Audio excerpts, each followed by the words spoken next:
नमस्कार। आज बात करेंगे एक ऐसी शख्सियत की जो अपनी फिल्मों से ज्यादा शायद अपने बेबाक अंदाज के लिए जानी जाती हैं। जी हां, हम बात कर रहे हैं कंगना रनौत की। उनका एक छोटे से गांव से निकलकर संसद तक पहुंचना ये सिर्फ एक कहानी नहीं है, ये अपने आप में कई बड़े सवाल खड़े करती हैं। तो चलिए आज उनके इस असाधारण सफर को परत दर परत खोलते हैं। ये लाइनें सही मायनों में उनके पूरे सफर का सार हैं। एक आउटसाइडर का सिस्टम से टकराना और फिर अपनी जगह बनाना। पर यह मुकाम ये हासिल करना बिल्कुल भी आसान नहीं था। तो सवाल ये है कि आखिर इस कहानी की जड़ें हैं कहाँ?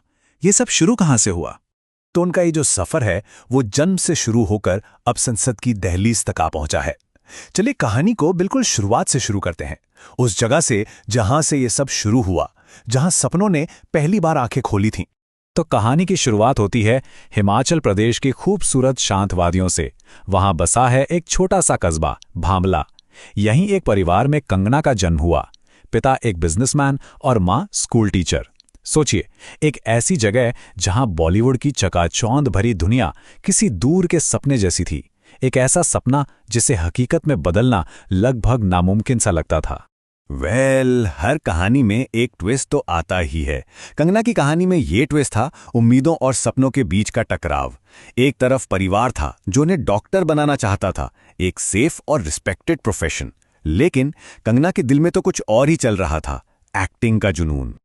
और बस इसी टकराव से जन्मी एक बगावत। ये उनके सपनों की तरफ पहला पर शायद सबसे मुश्किल कदम था। और यही वो जिद थी जिसने उनके आने वाले कल की पूरी दिशा ही बदल दी और उन्हें एक बिल्कुल अनजान रास्ते पर लाके खड़ा कर दिया। जरा सोचिए, सिर्फ 16 साल की उम्र में अपना घर, अपना परिवार, सब कुछ पीछे छोड़कर एक अनजान शहर के लिए निकल पड़ना। दिल्ली उनके लिए एक तरह का ट्रेनिंग ग्राउंड बना, जहां थिएटर ने उनके टैलेंट को तराशा। लेकिन असली परीक्षा, असली स्ट्रगल तो मुंबई में शुरू होना था। वो शहर जो या तो सपने पूरे करता है या फिर उन्हें चकनाचूर कर देता है। कहते हैं ना कि कभी-कभी एक बंद दरवाजा ही हमें सही रास्ते पर ले जाता है। शायद 12वीं में केमिस्ट्री के एग्जाम में फेल होना उनके लिए वही बंद दरवाजा था। इस एक फेलियर ने यह बिल्कुल साफ कर दिया कि उनकी मंजिल साइंस की लैब्स में नहीं बल्कि कैमरे के सामने है। तो दिल्ली और मुंबई के स्ट्रगल के बाद आखिरकार वो चैप्टर शुरू हुआ जिसका उन्हें बेसब्री से इंतजार था। ये वो सफर था जो उन्हें बॉलीवुड की क्वीन बनाने वाला था। लेकिन हाँ, ये रास्ता भी कांटों से भरा था। और पहली ही फिल्म से उन्होंने ये बता दिया कि वो यहां लंबे समय तक टिकने आई हैं। साल 2006 में आई गैंगस्टर, उसमें उनका जो कॉम्प्लेक्स और दमदार किरदार था, उसने ऑडियंस और क्रिटिक्स दोनों का दिल जीत लिया। ये सिर्फ एक हिट डेब्यू नहीं था, ये बॉलीवुड में एक नए स्टार के आने का ऐलान था। गैंगस्टर की सक्सेस के बाद उन्होंने रुकने का नाम नहीं लिया। उन्होंने अलग अलग किरदारों से यह साबित कर दिया कि वो कितनी वर्सेटाइल हैं। देखिए, जहां फैशन ने उन्हें एक सीरियस एक्टर के तौर पर स्थापित किया और पहला नेशनल अवार्ड भी दिलवाया, वहीं तनु वेड्स मनु ने यह दिखा दिया कि अरे वाह, ये तो कॉमेडी भी कमाल की करती हैं। और फिर आई क्वीन। दोस्तों, ये सिर्फ एक फिल्म नहीं थी, ये एक फिनोमिनन थी, एक लड़की की खुद को ढूंढने की कहानी।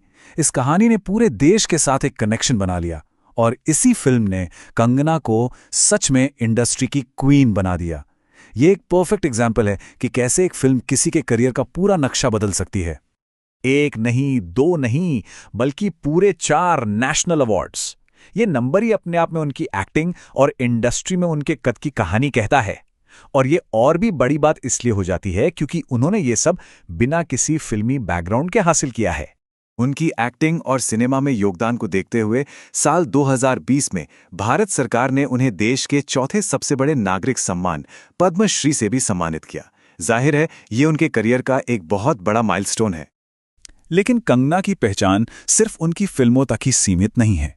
अब बात करते हैं उनके सफर के उस पहलू की जो शायद उनके एक्टिंग करियर जितना ही या उससे भी ज्यादा चर्चा में रहा है। उनका बेखौफ और हाँ, विवादों से भरा अंदाज।